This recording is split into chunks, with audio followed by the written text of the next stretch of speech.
This evening was about celebrating those milestones, 30 years of this organization birthed out of a service system to try to do housing. And it's just been grown and nurtured by so many wonderful people throughout the years. I would like to thank you. I would like to say thank you to Hope for honoring me and my fellow honorees, and congratulations to Hope for their 30 years milestone. This is truly a humbling experience. If it wasn't for Hope's organization providing me housing along with other people with disabilities, I don't think I would be standing before you today. Hope came into my life when I needed housing, big time, and another chapter in my life. When I was free from my current environment at the time, I was free to soar like an eagle and be the change agent advocate, Deacon McLean.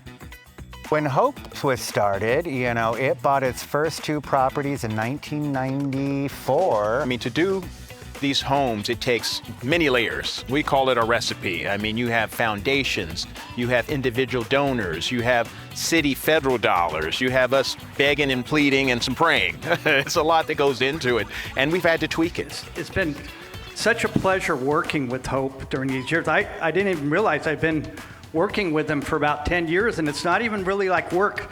It's just been such a great thing, and I want to continue doing what we're doing, and as the bank supporting them through some of the donations and other things, we're just really happy we can be there. And just one last quick thing, this is really good for the soul, you guys.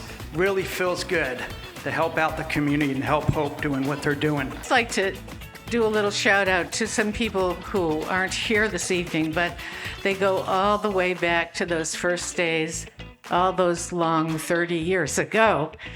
So some of you may remember these names: Janet and Gerald Thomas, who are the parents of Andrew, and David and Beth Yates, who are the parents of Beth.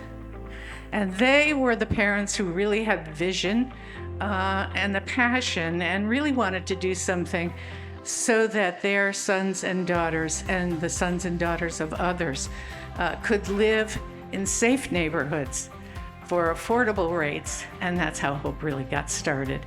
These people are really, really the inspiration and the leaders, and I know that they would be so very proud of the new leadership and what has happened amazingly in the last 15 years because of Kristen and Charles and the whole staff, the wonderful new board. Well, I'm Charles DeCure. I'm the CFO at Hope.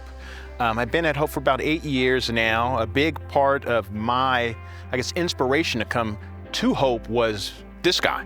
I had met him early. I was doing some consulting for nonprofits. He sold me on the mission.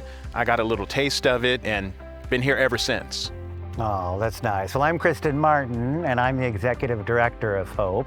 I have grown up in the system of serving people with developmental disabilities and have made this my life's work. Hope was just a natural progression. The regional centers are a service industry, and Hope came in as a complement to provide the housing to our residents with developmental disabilities.